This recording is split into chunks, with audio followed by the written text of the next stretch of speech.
Hello students, इस video में मैं आपको एक्सप्लेन कर रहा हूं बेसिक प्रोपोर्शनलिटी थ्योरम यानी बीपीटी यानी थेल्स थ्योरम क्या है। पहले मैं इसकी स्टेटमेंट बता देता हूं, अदरवाइज एनसीईआरटी में मेंशन्ड है। If in a triangle a line is drawn parallel to one side then it divides the other two sides in same ratio.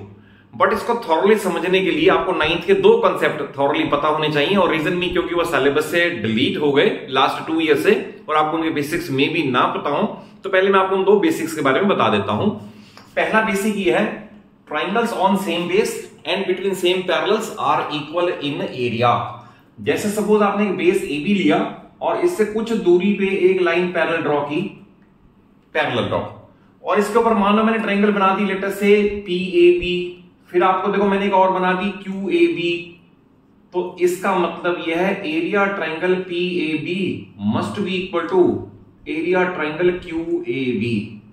तो be clear about it, it is called triangles on same base and between same parallels are equal in area. ये parallel होने चाहिए और base same होना चाहिए। दूसरा second यह है कि अगर आप किसी एक ट्राइंगल में एल्टीट्यूड ड्रॉ करें तो ये एल्टीट्यूड आपको पता है इस तरह से ड्रॉ हो जाती है और इसका एरिया हाफ बेस एल्टीट्यूड से कैलकुलेट हो जाता है। But what about obtuse angle triangle? अगर ऐसे ट्राइंगल हो, अब बेस ये है और ये एंगल ऑब्ट्यूज है, तो इस केस में एल्टीट्यूड हमेशा ही बेस प्रोड्यूस्ड पे मानी जाएगी। जैसे ये बेस है, इसे आप आगे प्रोड्यूस करना है, इस वर्टेक्स से एल्टीट्यूड ड्रॉ करना है, जितनी इसकी लेंथ आएगी ना that is altitude for this base. अगर बेस ए बी है तो इसके ऊपर एल्टीट्यूड ऐसे नहीं आ सकती, तो इसके बेस प्रोड्यूस्ड पे एल्टीट्यूड आएगी। तो इस कॉन्सेप्ट को भी हम इसमें यूज करेंगे। तो ये दोनों 9th के कॉन्सेप्ट है। देखिए फिगर हम बनाएं तो फिगर तो बड़ी सिंपल है। किसी भी एक ट्राइंगल में, let us say triangle ABC, a line is drawn parallel to one side, let us say DE is drawn parallel to BC. तो प्रूव ये करना है इनका ratio AD ratio DB must be equal to AE ratio EC. तो मैंने given to prove सिर्फ बता दिया, कोई इसमें लिखने की नीड नहीं, मैं रिपीट कर देता हूं। In triangle ABC line DE is drawn parallel to BC. To prove AD upon DB should be equal to AE upon EC. अब इसमें कंस्ट्रक्शन क्या करनी है? कंस्ट्रक्शन ये है, join DC, join BE and draw perpendicular from E on A B. मैं ये लिख देता हूं, इंपॉर्टेंट ये है, ड्रॉ लेटर से ये ई हो गया, एफ हो गया, draw E F perpendicular A B, that is इस बेस पे ये एल्टीट्यूड ड्रॉ किया। दूसरे का हम सिमिलरली लिख सकते हैं, उसे मैंने अभी ड्रॉ नहीं किया। तो देखिए इसके प्रूफ में बताऊं, जो सबसे इंपॉर्टेंट पार्ट है, जिसकी सबसे ज्यादा वेटेज होती है, इसका प्रूफ कैसे करना है कि यस कि अगर ये लाइन पैरेलल है तो इनका रेशियो सेम होगा। तो we start with area triangle ADE upon, अगर ADE लिखा है तो इसके साथ DEB लिखा जाएगा, area triangle DEB is equal to, अगर मैंने ADE लिखा है तो इसके लिए भी half base altitude, half base है AD ये, और एल्टीट्यूड है ये सपोज H, ये मैंने इस H मार्क कर दिया। जो EF है तो EF is marked as H। अब आपने देखा ट्राइंगल BDE, तो देखिए ध्यान से, जो मैंने अभी आपको बताया ये ऑब्ट्यूज एंगल है, तो ऑब्ट्यूज एंगल में यहां तो एल्टीट्यूड ड्रॉ हो नहीं सकती, तो बेस प्रोड्यूस पे यही एल्टीट्यूड ही मानी जाएगी। तो इसके लिए हाफ इंटू बेस, इसका डीबी इंटू एल्टीट्यूड वो सेम मानी जाएगी H, इसलिए सेम है क्योंकि ये यूज हुआ है। देन हाफ का हाफ से कैंसिलेशन, H का H से, and we arrived at area triangle ADE upon area triangle DEB is equal to AD by DB। AD by DB ये नंबर 1 आ गया।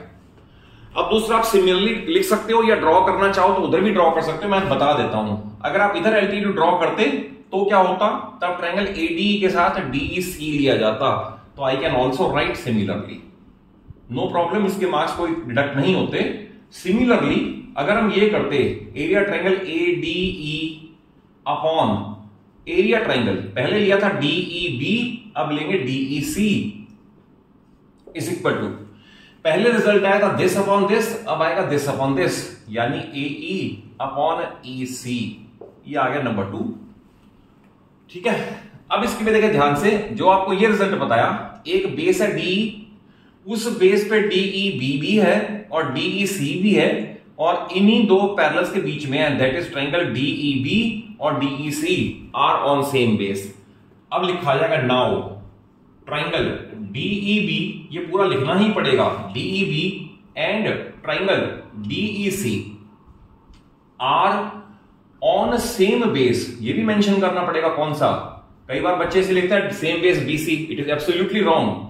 Same base DE and between same parallels और same parallels कौन कौन से? DE and BC, DE and BC।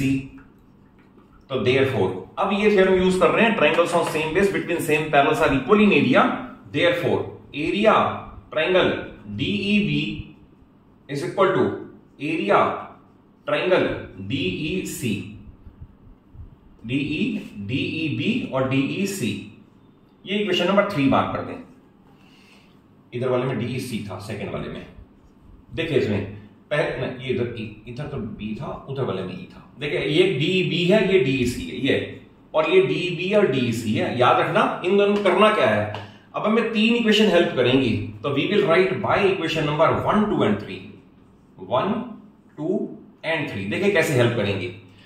इन दो equations में AD इसके पास भी है, इसके पास भी है, इधर DEB है, इधर DEC है, और इक्वेशन नंबर 3 ये बता रही है कि DEB और DEC सेम है। क्लियर?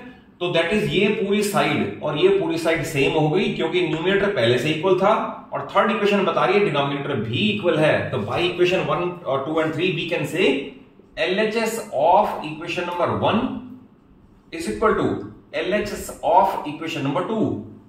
मैंने आपको बता दिया कैसे एक्सप्लेन हुआ। तो अगर LHS दोनों की इक्वल है तो it implies that RHS of equation number 1 must be equal to RHS of equation number 2। अब इनकी RHS क्या है? ये और ये, तो we can write therefore AD by DB is equal to AE by EC and hence proved। हमने prove कर दिया कि this upon this is equal to this upon this। तो it is the complete proof of basic proportionality theorem। But इसके साथ आपको मैं ये भी बता दूं कि समटाइम्स वी यूज कोरेलरीज, और कोरेलरीज जो हैं by laws of ratio and proportion हम डिराइव कर सकते हैं। अगर आपको थ्योरम पूछें तो इतना लिखना ही सफिशिएंट है, full marks will be awarded.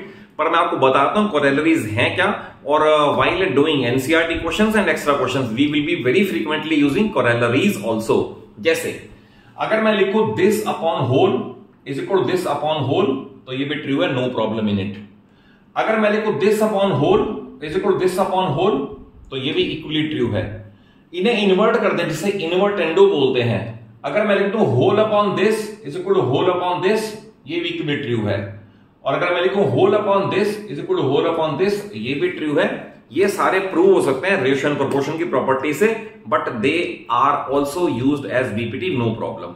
तो ये इसका बिल्कुल परफेक्ट सोल्यूशन है, जैसा आपको एग्जाम में लिखना चाहिए, जैसा आपको बेसिक्स क्लियर होने चाहिए, मैंने आपको सारा एक्सप्लेन कर दिया। और अगर कॉन्सेप्ट वाइज समझ आया हो, वीडियो अच्छी लगे, जरूर एक अच्छा सा लाइक दो, अपने सभी फ्रेंड्स को, अपने सभी क्लासमेट्स को एंड फ्रेंड सर्कल में इस वीडियो को शेयर करो, so that they may get the rich advantage, the advantage of my rich experience. और चैनल सरूजा क्लासेस को जरूर सब्सक्राइब कर लो। आपको पूरी 9th और पूरी 10th मेरे चैनल पे अवेलेबल हो जाएगी in a very easy, simple and a smooth way. Thank you for watching the video.